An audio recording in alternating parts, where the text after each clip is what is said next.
Olá, gente, tudo bem? Sejam muito bem-vindos a mais um episódio dessa que é a terceira temporada do Estadão Blue Studio Talks. E antes de anunciar a nossa convidada, eu queria fazer um convite para você acompanhar os episódios da primeira e da segunda temporada que estão na nossa plataforma de streaming, que é o estadãobluestudioplay.com.br. Eu estou aqui ao lado do meu colega Daniel Canelo, que é diretor do Estadão Blue Studio, e hoje a gente recebe a Carolina Sansão, que é diretora adjunta de Inovação, Tecnologia e Cyber da FEBRABAN, a Federação Brasileira dos Bancos. Seja muito bem-vinda, Carol. Obrigada por estar aqui com a gente hoje.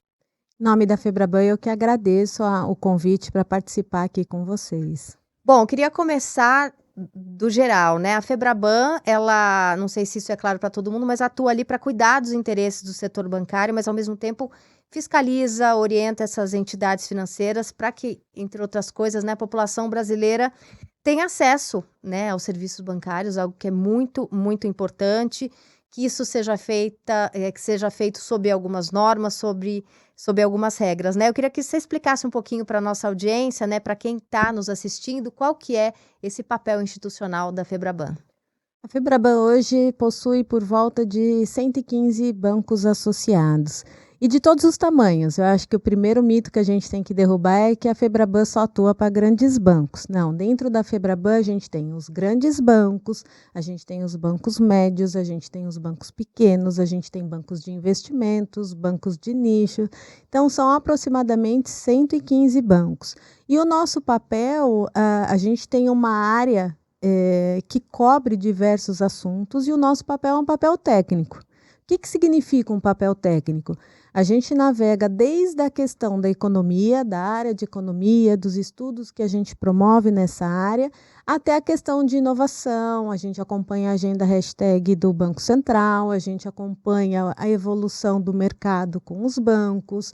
A gente tem uma área de autorregulação, que entra na questão que você colocou. A FEBRABAN ela não regula, mas a FEBRABAN ela promove a autorregulação do mercado. Quem regula são os órgãos competentes para isso, que acaba sendo ali Banco Central, o que a gente tem ali Conselho Monetário também. Então, eles acabam regulando. O nosso papel é acompanhar a implantação e o cumprimento dessas regras, é a gente promover o debate dentro dos bancos, inclusive para a gente se posicionar, porque a gente acaba sendo porta-voz dos bancos associados da FEBRABAN. E como é que isso funciona na prática, né? Vocês fazem esse contato direto com esses 115? Você falou 115... Aproximadamente 115. 115 bancos, existem reuniões que acontecem sempre. Como é que é essa relação com essas instituições financeiras? Como que a gente funciona? A gente funciona através de comitês específicos que nós temos dentro da FEBRABAN. Esses comitês, ele flutua por diretoria e por assuntos.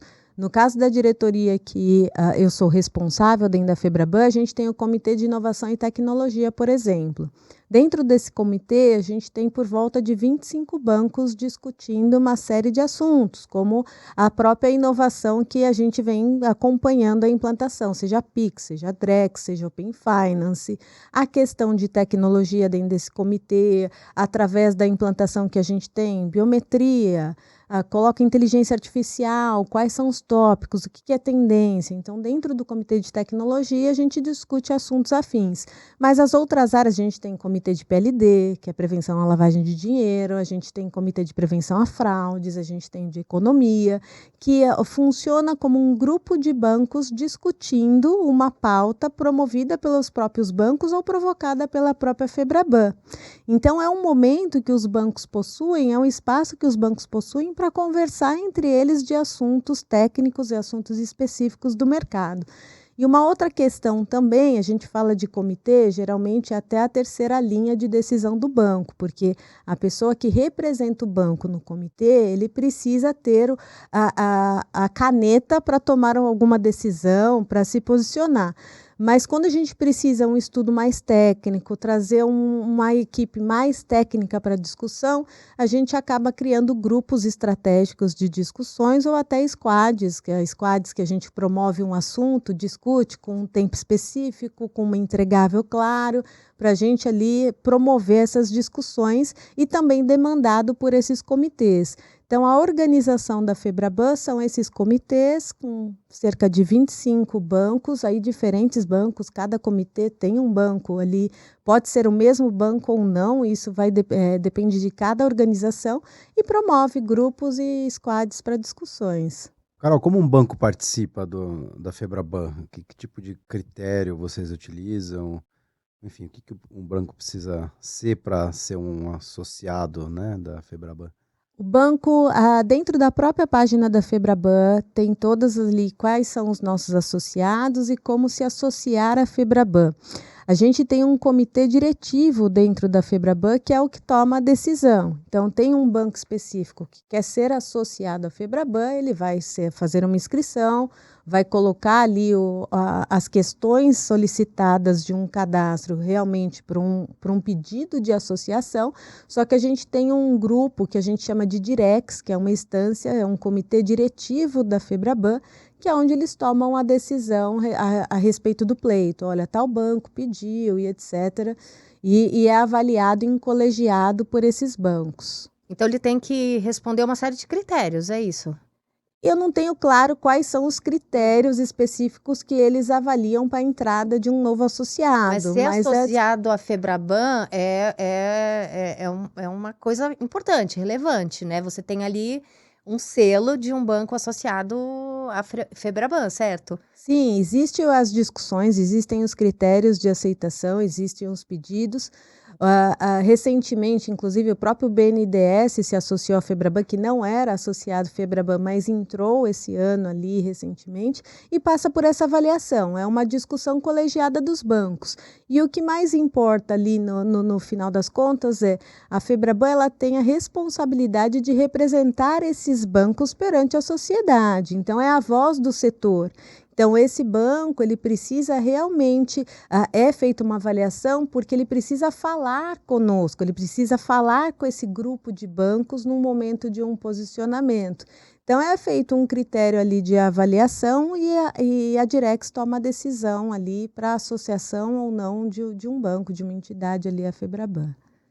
Agora, Carol, as coisas mudaram muito, né? Parece um chavão, mas quando a gente fala do setor bancário, a gente passou por várias revoluções nas últimas décadas, né? Coisas que existiam quando a gente era criança se tornaram obsoletas e coisas que a gente nem imaginava que fosse possível vieram a existir, como o Pix, por exemplo.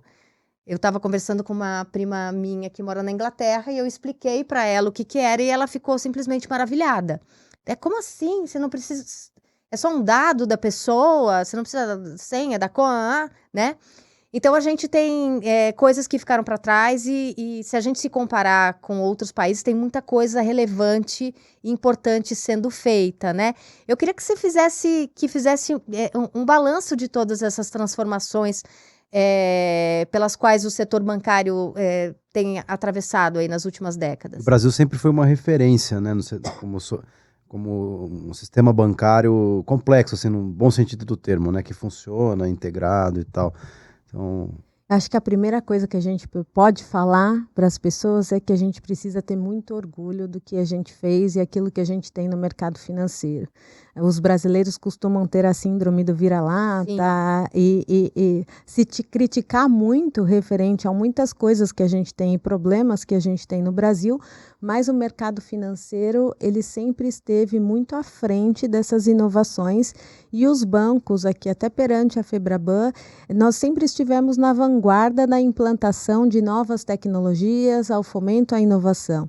Se você pegar uma história recente nos últimos 30 anos, vamos colocar assim, quando a internet surgiu e alguns serviços ali, através da internet, foram viáveis, foram possíveis com o uso dessa tecnologia. Então, se você pegar 30 anos atrás, antes da internet e depois da internet, nós tivemos um avanço fantástico no mercado financeiro.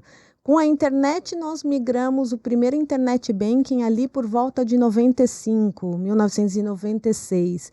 Então, muito mais informacional, onde ficam as agências, quais são os endereços, e muito menos transacional naquela época, porque ninguém imaginava o alcance daquela tecnologia promovida ali pelo uso da internet.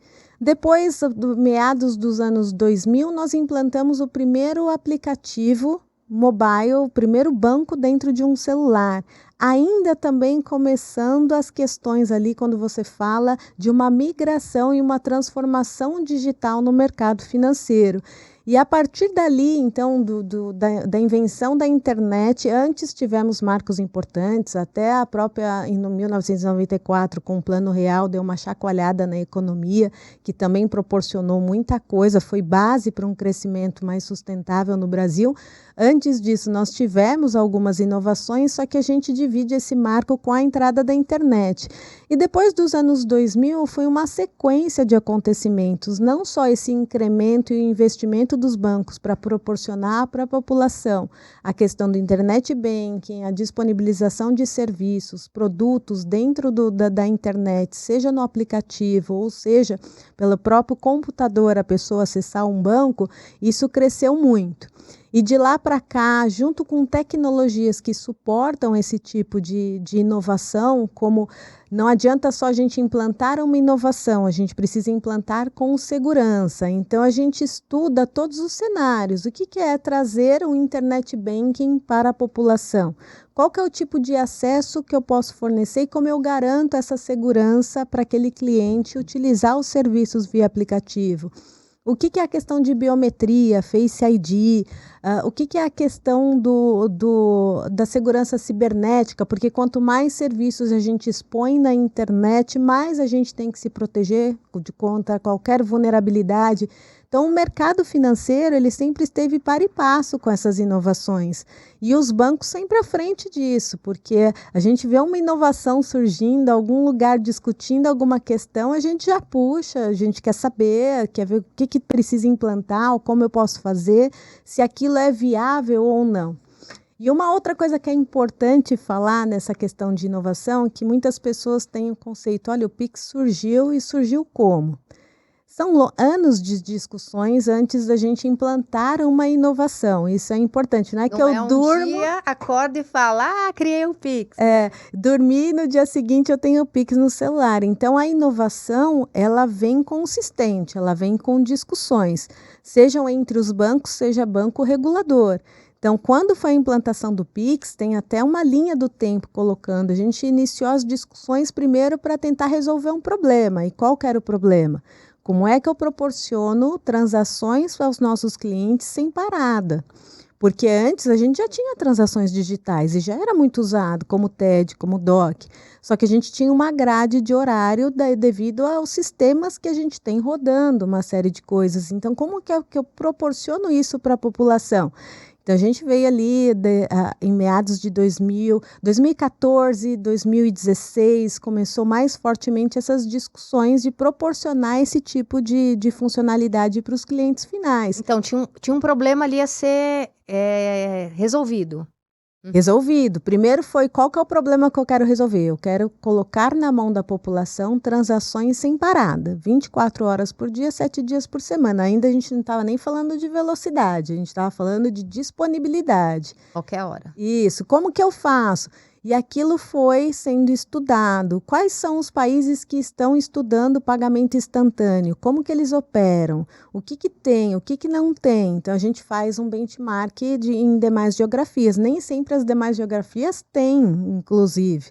Mas a gente busca trazer as experiências, né?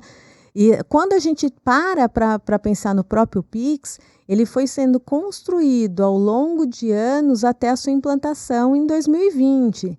Então, as discussões, os fóruns que o Banco Central promoveu junto com os bancos, a questão da velocidade, a questão da facilidade, e o Pix acertou muito, principalmente quando a gente fala de padronização.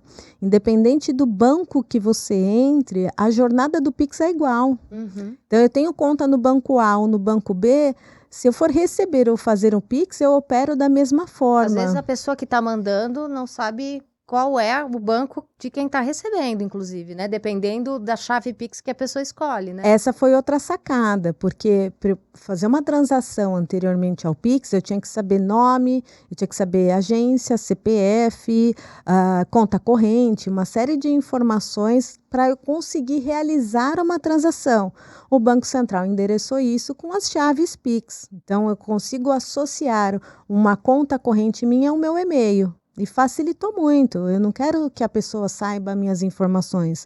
Eu vou passar meu e-mail, ela vai fazer uma transação e vai cair na minha conta em até 10 segundos. E quando você falou que explicou para sua prima isso é fantástico, porque nós somos bem assediados por outros países para entender o porquê que o Pix foi um sucesso ou o que ele tem de diferente. E quando a gente conversa com os outros países e explica como é o funcionamento por trás do Pix, inclusive a gente faz um Pix na frente deles, conecta ali, mostra como que é, eles ficam encantados. E ela é brasileira, tá? Eu só estava contando para ela as novidades, né? O que está acontecendo? Então tem isso. E ela, brasileira, com cultura brasileira, ficou, não sabia que isso, né, que isso existia, ficou surpresa. Imagina os gringos, né? Quando vem isso. Eu estive em Miami recentemente, representando o Brasil, a Febraban, e as discussões, quando a gente falava da América Latina, era um fórum da América Latina para discutir questões de inovações e tecnologia.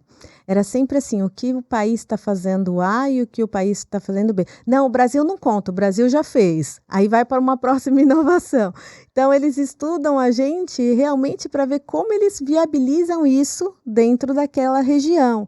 Então, isso foi muito... Eu fiquei ali no fórum muito mais como consultora para passar a inovação e a forma com que nós fizemos do que discutindo. Do que anotando, o que eles estão fazendo de novo para eu levar para o Brasil, né? Isso seja no Pix, seja na questão do Open Finance, agora a questão do Drex, que está sendo discutida perante ao Banco Central, quando a gente fala de implementação de tecnologia para viabilizar a segurança nos acessos, quando a gente fala que o Brasil tem um dos apps mais completos do mundo em termos de produtos e serviços que você oferece para a população.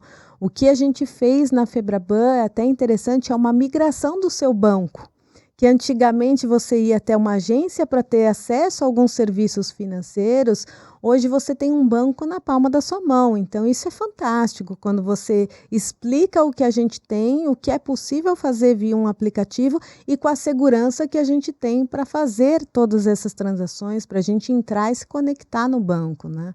Carol, qual é a importância da inovação tecnológica do Pix, né, via Pix, ou enfim... via o aplicativo, enfim, o aparato tecnológico que existe no setor financeiro. Qual a importância disso para o aumento da população bancarizada no país? Essa é uma pergunta boa, porque a gente trabalha muito essa questão da bancarização, porque isso é importante a gente debater. Porque a gente acredita que com a bancarização das pessoas, você vai ter uma distribuição de acesso a serviços financeiros que hoje uma parte da população não tem. Então, a gente investe muito nesses estudos e como viabilizar isso para a população. E como a gente fala isso?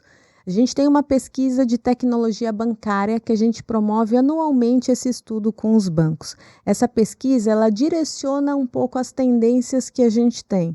A última pesquisa que a gente lançou, a cada 10 transações que a gente tem bancária, 8 são realizadas via canais digitais, ou seja, internet banking e aplicativo mobile. Como que eu proporciono isso para uma população? Além da padronização do Pix, que a gente já falou que facilita muito o uso do cliente, como que eu coloco isso na mão de uma pessoa que talvez tenha menos acesso ou que ela não tenha a facilidade para mexer dentro da internet? A gente vai através da pesquisa. O cliente, os bancos começam a olhar, já de um tempo para cá, o cliente no centro. Qual que é a necessidade daquele cliente? Então, a gente ouve muito a população, inclusive este nicho de população que hoje ainda não tem condições de trabalhar num banco ou não sabem como. O que você precisa? O que seria viável para você? Então, a gente investe pesado em tecnologia. Esse ano tem uma tendência de investir mais de 45 bilhões em tecnologia, uma parte do orçamento dos bancos direcionados para isso. E faz parte pesquisa, faz parte o que a gente tem de tecnologia para avançar com os nossos sistemas, como é que eu transformo internamente um banco para que a gente viabilize isso. E o que a gente viu aí, em paralelo à pesquisa de como viabilizar isso para a população e olhar o cliente, a necessidade do cliente para viabilizar acesso a ele, o que a gente viu em toda essa transformação é a questão do brasileiro em si, que é amante de tecnologia. Não importa, você pode ir numa classe social mais baixa, que tenha uma dificuldade de acesso, ele vai ter um celular. Ele tem um celular na mão e ele gosta do celular, ele gosta de usar o celular. Você vai numa outra classe, independente da classe, é o celular, é a facilidade via internet. E o que a gente viu, como que eu, então, que eu proporciono isso? E por isso que eu falei há pouco, a gente conseguiu transformar um banco, ter acesso, disponibilizar esse acesso ao cliente na palma da mão, que é transformar esses serviços bancários para facilitar a vida de uma pessoa, que no passado muitas vezes tinha que ir até uma agência para realizar alguma questão, para fazer uma transação, tinha que pegar transporte, tinha que ficar em fila, tinha uma série de questões para usar e hoje ela consegue fazer isso de uma maneira mais fácil. E o que a gente acredita é que tecnologia não vai parar. Sim. Você vê a questão do 5G que está chegando, aí o que o 5G tem a ver com o mercado financeiro? Quando você coloca acesso à população e disponibilizar acesso à internet para a população e de uma maneira mais rápida, o 5G pode vir contribuir com esse tipo de acesso, porque quando eu tenho uma tecnologia de ponta que vai proporcionar isso, um acesso melhor, mais rápido para uma população, e eu posso distribuir isso em diferentes bairros, ter diferentes acessos, eu consigo cada vez mais trazer serviços financeiros para o aplicativo, porque vai ter o acesso dessa população. Um outro ponto que a gente viu, muito puxado pela pandemia, que foi um divisor de águas. De repente, temos uma pandemia.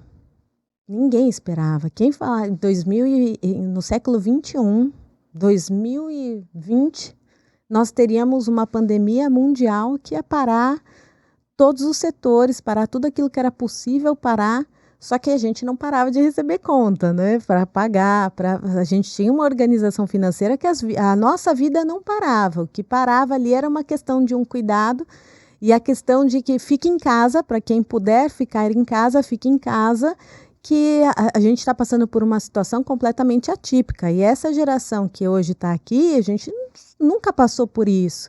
Então, a gente não sabia o que era, o que é ficar em casa. E o que a gente viu?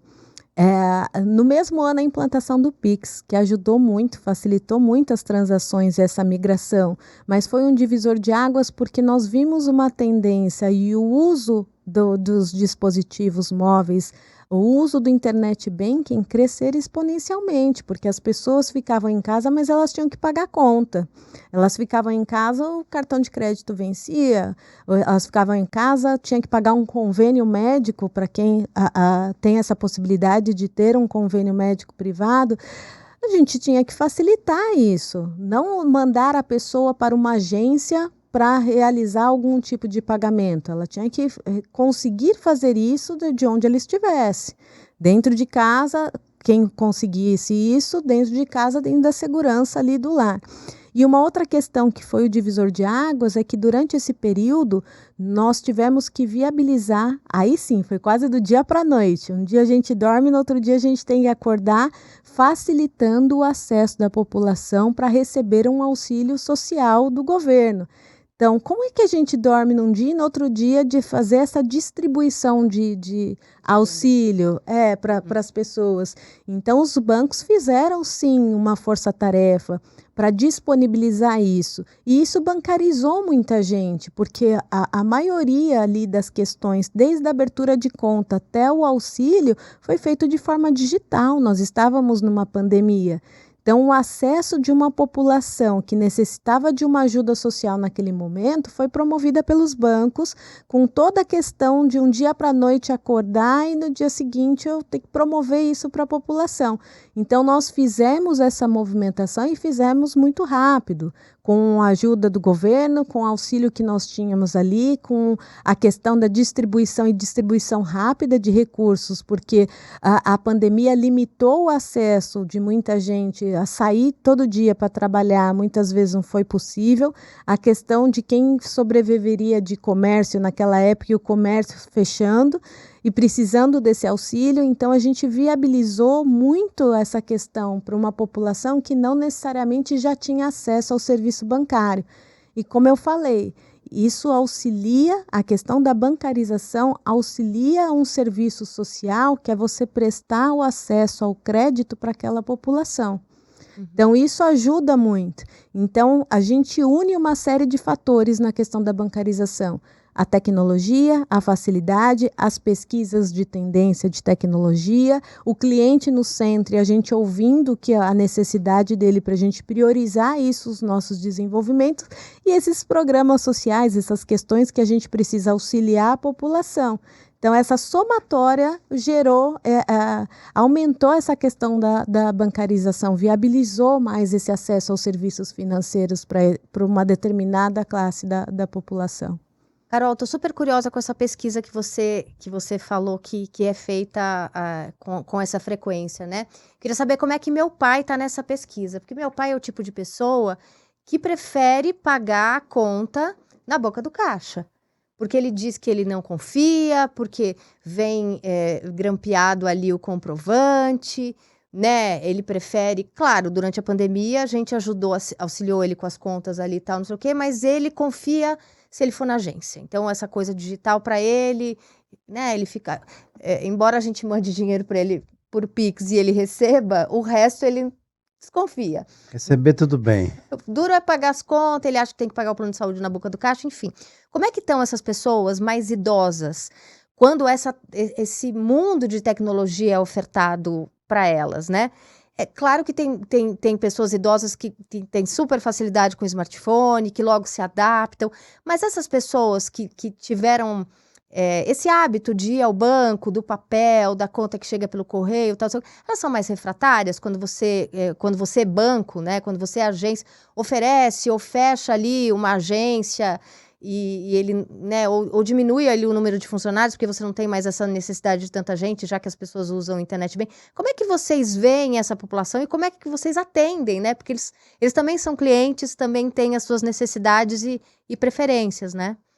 É uma questão, a gente costuma brincar, né? A geração analógica e agora a geração digital. A geração analógica com uma certa dificuldade com todas essas questões de tecnologia. E a geração digital, que é meu filho que no meio do intervalo da escola fala, manda um Pix que eu tô sem dinheiro pro lanche. Provavelmente nunca foi no banco, né? Que ele sabe que o Pix vai cair ali, ele tá na fila e o Pix vai cair, né? São dois opostos, né, Carol? A gente trabalha muito igual, a gente mantém as agências e as agências para todo tipo de público ainda estão abertas e a gente trabalha na questão da acessibilidade, a gente trabalha na questão de disponibilizar esses produtos e serviços, continuar ali na agência. O que a gente vê, até numa pesquisa bancária, a tecnologia é tendência e a migração para o canal digital é cada vez mais alta. Mas se você pegar até a faixa etária do Pix, ela pega desde os 20 até os 60, 70 anos, ela pega e pega bem. Tem uma curva, obviamente, que no meio fica mais alta, depois tem uma queda, mas a gente vê que as pessoas até com mais idade utilizam o Pix. O que a gente tem e continua são a questão das agências. O que a gente tem e faz muito é entregar para essa população alguns esclarecimentos. Então, a gente faz campanhas como prevenir fraudes, campanhas como mostrar para aquele senhor como é que ele pode utilizar um aplicativo e que o comprovante dele que ele tiver ali digital vai ser o mesmo que ele grampeia na conta, que ele pode ficar tranquilo, que existe sim a questão digital que é tão válida quanto a questão analógica, quanto a questão da impressão do papel. Então, a gente faz isso através de educação. E a educação são essas conversas que a gente tenta fazer de uma forma mais simples para a população. Quando a gente fala de Pix, era muito engraçado quando surgiu o Pix e a gente estava ali mostrando para a população o que era isso, que bicho era esse, que todo mundo falava Pix, Pix. Eu não tenho Pix, eu não vou fazer Pix, eu não vou usar Pix. Mas o que é isso? A gente direciona essas questões através de comunicação. Então, quando eu ia dar alguma entrevista do que era o Pix, Carol, fala você explicando para o seu avô, porque meu avô, ele começou essa migração para o digital.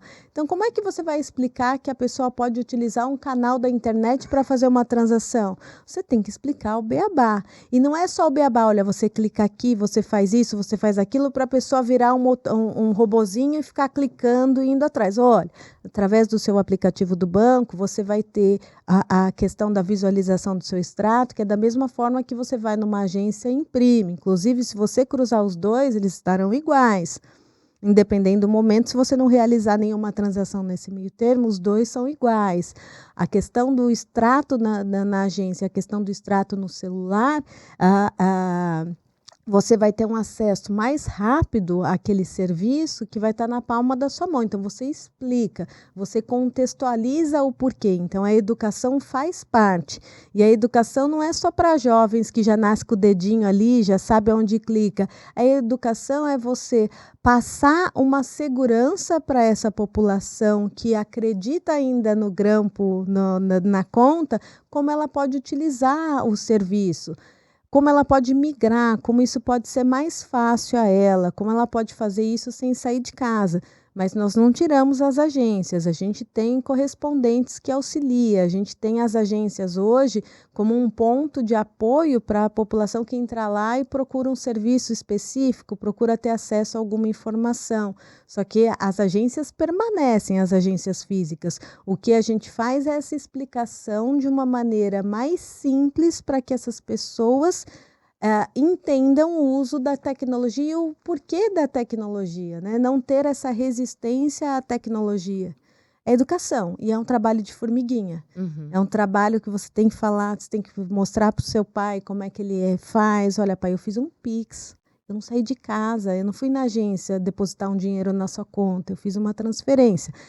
Abre seu celular, apareceu? Ok, agora você vai fazer um Pix para mim. Apareceu? Você mostra para a pessoa como que ela faz para utilizar e, na dúvida, vai ter sempre alguém ali por perto, vai ter um telefone de um banco que ele possa ligar, que ele possa tirar, ter orientações também. Então, a gente trabalha muito nessa campanha de conscientização. E falando em comunicação, né, em campanhas, quando a gente vê um pouco da Febraban na mídia, ou nos canais oficiais de vocês, no site, né, principalmente, tem uma comunicação também muito focada em fraudes, né, em conscientização contra as fraudes que acontecem no sistema financeiro aqui no Brasil. Inclusive, eu acho que os idosos temem, inclusive isso, né? Esse medo de ser enganado, né? Exatamente, Como é que vocês desdobram essas comunicações para todo mundo que consome o conteúdo de vocês? É uma preocupação de vocês? É uma bandeira que os bancos acho que também estão ventilando, né? Qual que é a importância disso para o cenário atual? Ela também vem ao encontro à pergunta anterior. Não só ensino como utilizo, mas como eu também tenho que mostrar para aquela população o que é um golpe, o que é uma fraude e como se proteger. De um lado, a gente tem a inovação, a gente tem a facilidade dos serviços, a gente tem a implantação de um banco na palma da mão do cliente, por outro lado, a gente tem criminosos. Por outro lado, a gente tem um brasileiro que, infelizmente, utiliza a criatividade para o mal. Então, o que a gente acredita muito é em conscientização, mais uma vez, é a campanha. E não adianta eu falar para a pessoa, olha, pessoa, não faça isso, não faça aquilo. A gente tem que mostrar como é que se faz. Por isso da campanha agora atual que a gente entrou, Pare e Pense, pode ser golpe. Algumas campanhas que a gente vai para a televisão em horário nobre, como a Febraban e como alguns bancos, e mostra para a pessoa o que acontece. A gente não fala o que acontece, a gente mostra toda a cena, toda a questão da comunicação é encenado para a pessoa ali, poxa, consigo me enxergar ali, eu sei que eu tenho que tomar esse cuidado. Então, quando a gente vai falar para a população, a gente tenta falar de uma maneira bem beabá, bem claro. Olha, se mandarem um link, se ligarem para sua casa, que isso é um golpe que muito idoso cai. Se ligarem para sua casa para falar que o seu cartão foi clonado, que era para você digitar a senha no próprio aparelho do telefone, que um motoboy vai aparecer na sua casa para buscar o chip, não acredita. Imagina os bancos hoje, 40 milhões de clientes, 80 milhões de clientes, e você foi sorteado para o banco ir à sua casa, tirar o seu chip ali, tirar o seu cartão clonado, porque você vai receber outro. Nós adoraríamos ter um serviço que a gente conseguisse atender de uma forma toda a população, mas, por outro lado, os bancos não fazem isso. Não manda ninguém na sua casa para sacar um cartão de crédito porque ele caiu numa suspeita de fraude. Então, como a gente faz isso? Mostrando para a população, a pessoa está recebendo uma ligação, o bandido pedindo a senha, o bandido contando a história que vai passar na casa daquele cidadão para retirar o cartão, e a pessoa, opa, isso é golpe. Então a gente mostra, esse é uma das questões. Uma outra questão que tem muito, golpe do WhatsApp. Desconfia, na dúvida, não faça. É isso que a gente orienta na Febraban. Você recebeu, está aqui no meio de uma reunião, ou a pessoa está em casa, o seu pai, ele quer te ajudar, você pediu ligou o netinho para ele e pediu um Pix para comprar o lanche na fila do pão. Poxa, certifica, antes de você fazer, porque seu primeiro intuito é ajudar, você quer resolver o problema. E o golpista conta com isso. Desconfia. Uhum. Desconfia. Na dúvida, não faça. Enquanto seu pai não conseguir te ligar para saber se realmente seu filho está precisando de R$10 para comprar um lanche, não faça. Porque o que acontece? O bandido, ele é malandro. Ele vai te convencer na lábia. Ele vai te passar uma série de contexto, que ele vai quebrar ali a relação, vai construir uma relação com você, com uma lábia, que aí vai acreditar. Ele vai fazer R$10 para comprar um suco na fila do lanche. Depois ele vai falar, aproveitando, minha mãe pediu para você pagar um boleto para ela e tal. Depois, olha, a minha mãe não pode falar agora, ela pediu para você transferir para uma colega de trabalho dela, e ele vai levando a pessoa no papo. Então, começa com uma transferência, ganhou a confiança, ele vai ali acrescentando outros golpes. O golpe de aniversário, que está clássico. No dia do seu aniversário, um criminoso te liga, fala que tem um presente para te entregar na sua casa, só que é tudo automatizado o sistema dele. Assim que o motoboy chegar para te entregar o presente, você vai precisar fazer um pagamento no cartão. Isso não é nem Pix, a gente está falando. Você vai precisar fazer um pagamento no cartão. Não pode ser dinheiro, porque o sistema é automático. Uma vez que você pagar ali no cartão, já integra com o meu sistema da loja, que já dá a baixa na entrega daquele pedido. E eles levam um presente para você. Ele compra um chocolate, ele compra alguma coisa, vai até a sua casa. Nós temos um caso de um colega nosso de trabalho no Estadão que caiu exatamente nesse golpe. E é uma pena. E chega ali para você, te entrega um presente, você acredita. Você tá com uma nota de R$5. A pessoa, não, tem que ser, porque o sistema é integrado. E como mexe com o emocional, é o dia do aniversário da pessoa, ela se sente, poxa, estão me mandando um presente, né? Isso já te desarma, né? Porque você está emocionalmente... já envolvida nessa situação. Levou um bolo. Caramba! E aí, essas coisas acontecem e o que a gente faz é conscientizar. Mas, Carol, além da conscientização e a educação, que é, obviamente, um caminho importantíssimo, como é que os bancos estão investindo nessa segurança cibernética, né? Porque muitas vezes a gente tem a impressão de que os nossos dados...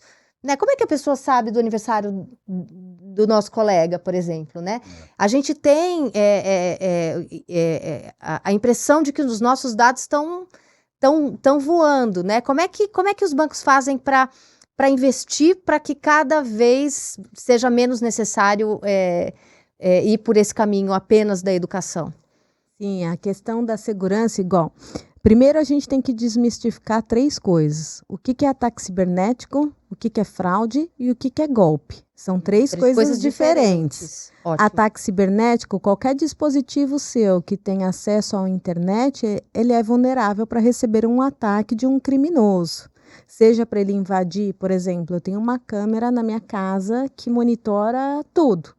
Ela é vinculada à internet, eu acesso ela do meu celular, está no Wi-Fi. Então, qualquer criminoso que consiga ter acesso àquela câmera, ele vai olhar a minha casa por dentro. Então, qualquer dispositivo vinculado à internet, ele pode sofrer um ataque cibernético. Então, a gente está falando de um mundo completamente digital e eu já chego na questão de dados e da proteção de dados. A gente tem o que é golpe e o que é fraude. Golpe é isso, seu amigo caiu num golpe.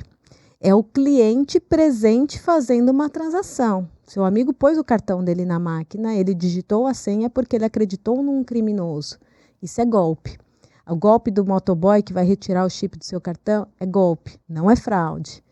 A questão que a gente fala não só do WhatsApp, a questão de uma série de outros pontos que a gente vê hoje essas histórias acontecendo, dado a inteligência e a criatividade desses criminosos, uma boa parte é golpe, porque ele não precisa acessar as suas coisas, você faz para ele. Entendi. E a fraude não. Fraude já é uma terceira categoria. A fraude é eu fui assaltada, eu perdi meu RG, perdi um documento meu, a minha carteira de habilitação hoje que é mais completa, tem CPF, tem tudo ali no meio. O criminoso pega um dado que é seu, que é real, ou que ele roubou, ou que você perdeu, e ele vai a um canal, ou a uma agência, ou ele abre uma conta de uma forma digital com as suas informações. A sua informação é real, seu cadastro é válido, você é uma pessoa boa.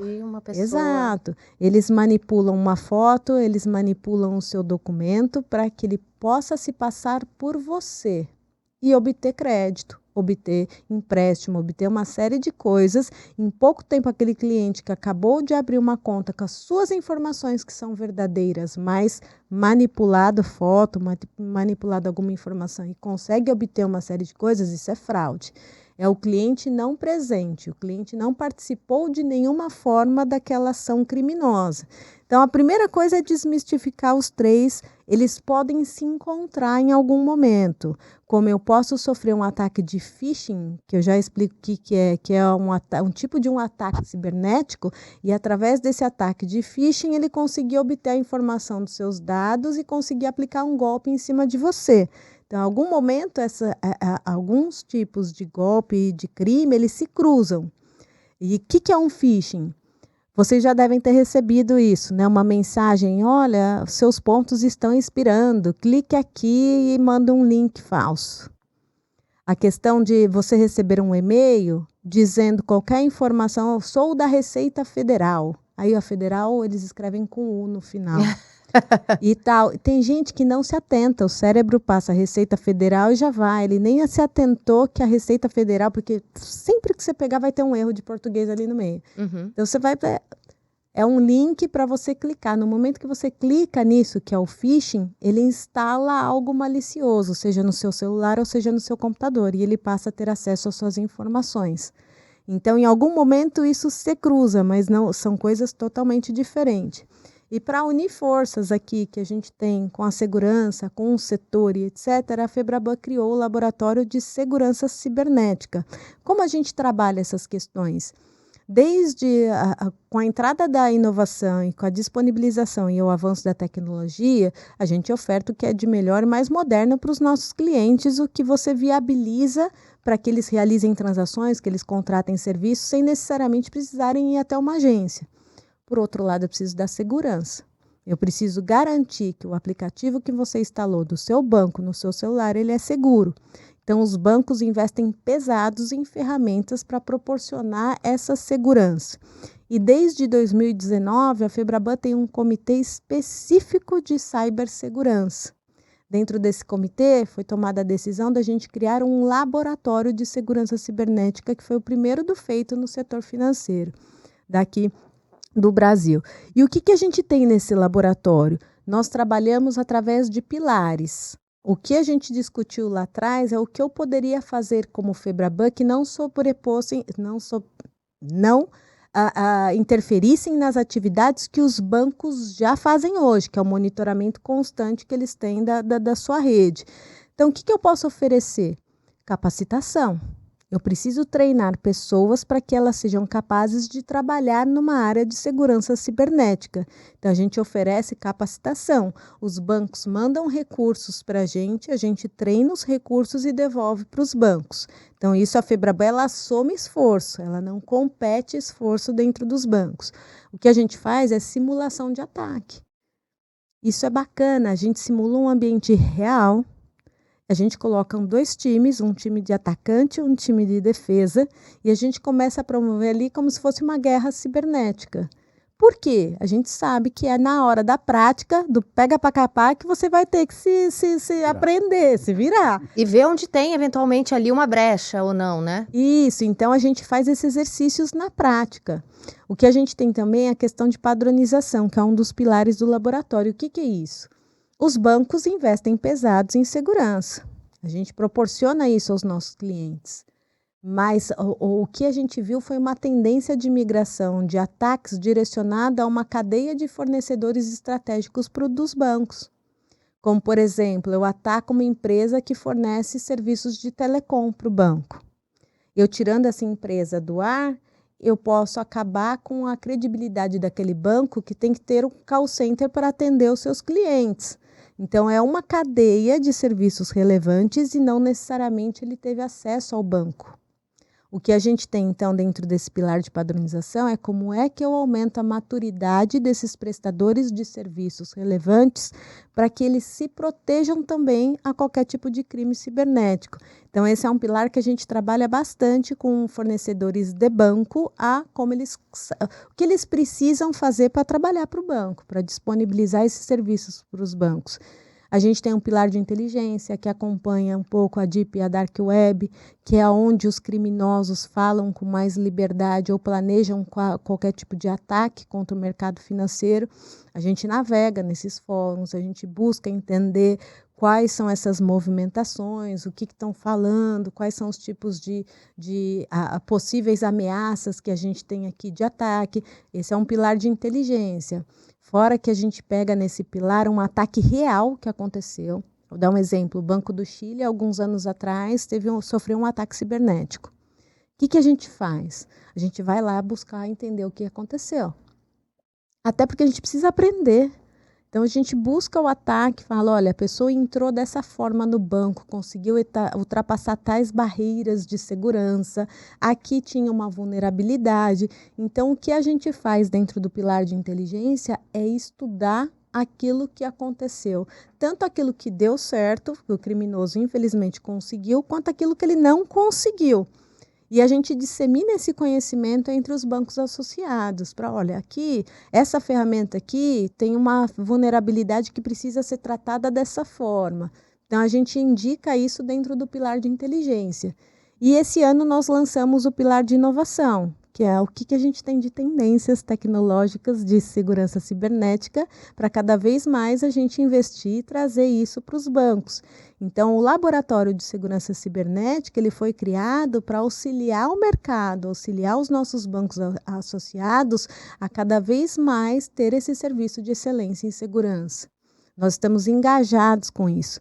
E quando você volta à sua pergunta, que você fala a sensação que dá que os dados estão voando, lembra que ataque cibernético não necessariamente são direcionados só para instituições financeiras. A gente sofre, a gente recebe muita ameaça, muito ataque, mas dificilmente o criminoso é bem sucedido quando a gente fala em banco. Mas, por outro lado, o que a gente vê de movimentações? Tem ataques que a gente viu ali que a todos os órgãos, a todos os setores que a gente tem aqui. O que a gente viu, aquele vazamento de 220 milhões de CPFs, foi um criminoso que atacou diversas instituições diferentes, conseguiu buscar essas informações, criou uma super base de dados com todas essas informações e começou a vender informações reais, né, via Dark Web. Então, quando a gente fala, todos nós precisamos nos proteger, não só o setor bancário. Hoje você vai em qualquer lugar e a pessoa pede seu CPF e você dá sem pensar o porquê que você está dando. Você vai fazer uma compra numa farmácia, por favor, seu CPF para eu abrir a conta. Mas por que você precisa abrir a conta? Tem vantagem, tá? Eu vou entrar num programa depois, eu vou ter um desconto, vai ter... Não estou falando que não é para fazer, mas eu estou falando que a gente fornece os nossos dados por aí também. Às vezes dados até em rede social, né? Às vezes não são dados de números, de documentos, mas são informações, né? Aniversário, onde seu filho estuda, enfim, né? A pessoa vai viajar, tira foto do passaporte. Enfim, com essa coisa de rede social, as pessoas são muito mais vulneráveis e nem sempre se dão conta dessa vulnerabilidade, né? Exato, e não necessariamente seus dados foram roubados ou o criminoso tem acesso porque ele entrou num banco e tem essa informação, ou ele roubou seu RG na rua e tem a sua informação. É justamente, os nossos dados estão espalhados. O que ajudou a proteger e a criar essa consciência para as empresas se protegerem mais foi a Lei de Proteção de Dados, que a gente entrou recentemente aqui em produção e que ainda está em discussões através da NPD, que é a instituição que vai promover a fiscalização, que vai avaliar essas questões de evolução dessa lei. Isso ajudou muito a cada empresa a fazer a sua parte, que é proteger os dados que tem em mãos. E dados, gente, é uma informação tão valiosa para qualquer setor, não só para o bancário, porque através desses dados eu transformo em grandes informações e consigo personalizar mais serviços para os meus clientes. Mas isso em qualquer setor, não só no bancário. Então, a LGPD auxiliou e tem trazido essa maturidade aqui de proteção de dados para todos. Inteligência artificial já está sendo utilizada com esse intuito, ou seja, de melhorar a segurança dos consumidores aí no setor financeiro? A inteligência artificial, vamos colocar como um grupo de tecnologias viabilizadoras de soluções que a gente tem em todos os quesitos, não só em segurança. Vou dar um exemplo da automação de processos. Não deixa de ser uma inteligência artificial que eu olho para as minhas operações dentro dos bancos e automatizo alguns processos que antes eram muito manual. Eu estou utilizando uma certa inteligência para que replique algumas atividades. A gente já utiliza essa automação de processos e isso também faz parte das transformações digitais que a gente tem passado, porque a transformação digital não é só da porta para fora. Eu preciso também ter a transformação da porta para dentro. Eu preciso ser eficiente nas minhas análises internas, nos meus produtos internos, para proporcionar esse acesso mais facilitado para a população. Quando você fala de inteligência artificial, a gente pode falar de Face ID, de biometria facial. A biometria facial, ela pode ser uma das camadas de segurança. Lembra que os bancos nunca vai deixar uma única camada exclusiva só de segurança para você realizar as transações. Por um lado, a gente pode até falar que é chato, banco pedindo senha, por outro lado, são camadas de segurança que justamente é para te auxiliar nas questões das transações. Então, você vai logar no seu aplicativo do banco, ele pode ter um Face ID, ele pode ter uma biometria facial. Você, para acessar a sua conta, pode ter a questão do fingerprint, que é a sua digital no dedo. Tem digital de punho, tem digital aqui da palma da mão. Tudo isso são tecnologias que auxiliam, sim, os bancos a trazer camadas de proteção. Mas você colocar a biometria facial para acessar seu banco, no momento que você vai realizar a sua transação, ele vai pedir a senha. Então, são camadas de segurança. Lembra que ela nunca vai estar isolada. E os bancos investem nisso. E por trás dos seus sistemas, quando ele conecta aquela transação do seu celular e recebe a transação para executar, dentro do banco continuam as camadas de proteção para que a gente não tenha nenhum acesso indevido ou nenhuma operação suspeitas. E o que mais a gente faz? Que também utiliza não só a inteligência artificial, mas contribui com a segurança. Todas as transações são criptografadas. O momento que você autoriza uma transação para mim, para a Carol, tudo que corre nessa transação, que sai do seu banco, vai para o Banco Central se conecta no meu banco, o meu banco dá ok, aí ele faz a transferência de reserva de um banco para o outro, que é efetivar aquela transação, é tudo criptografado. Se alguém pegar essa informação no meio do caminho, não vai saber o que é, não vai ter nem acesso às suas informações, nem às minhas. Então, são medidas de segurança que são através de camadas que a gente vai colocando para trazer não só a sensação de segurança, como eu ser seguro efetivamente por trás disso. E a inteligência artificial tem auxiliado bastante. Carol, para encerrar, exercício de futurologia, o que a gente pode esperar do sistema bancário aí, sei lá, para a próxima década? Nossa, a gente costuma falar que é igual a internet. Quando ela lançou, ninguém sabia para que era aquele bicho, né? E depois de quase 30 anos depois da internet, se não fosse a internet, nós não passearíamos por uma pandemia e todo mundo, a grande maioria, trabalhando em casa de forma remota. A questão do mercado financeiro, quando a gente fala de Open Finance, por exemplo, a gente fala de uma camada que a gente tem acesso que pode gerar e viabilizar novos negócios, mas a totalidade desses negócios a gente ainda não sabe, tá em estudo. Mas para os próximos anos, eu acho que o Open Finance vai continuar o seu desenvolvimento, a implantação dos produtos e cada vez mais os bancos vão se utilizar desse ecossistema que está sendo criado para viabilizar e facilitar mais produtos para a população também. A gente tem o Pix, que vai continuar evoluindo. A gente tem o Drex, que quando a gente fala de moeda de um banco central emitida, de um banco central que é a CBDC, ele vai entrar nas discussões, ele já está nas discussões e nos próximos anos vai ter essa tendência de desenvolvimento que vai trazer para o serviço financeiro um novo nicho de negociação de ativos digitais, de comercialização através da plataforma Drex que está sendo criada.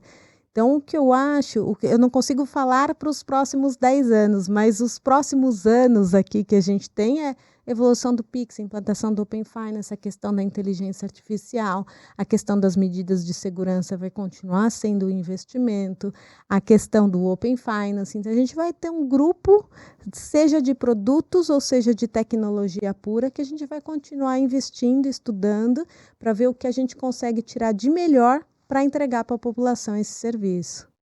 Ótimo, queria agradecer então Carolina Sansão, que é diretora adjunta de Inovação, Tecnologia e Cyber da Febraban. Muito obrigada pela tua participação, pelo teu tempo, pelos seus esclarecimentos. Eu que agradeço. E obrigada aqui meu companheiro Daniel Canelo, que me ajudou aqui nessa entrevista. Um agradecimento especial também a vocês que estão assistindo ou no smartphone, ou em casa, ou na televisão, a mais um episódio, então, do Estadão Blue Studio Talks. Muito obrigada, até a próxima.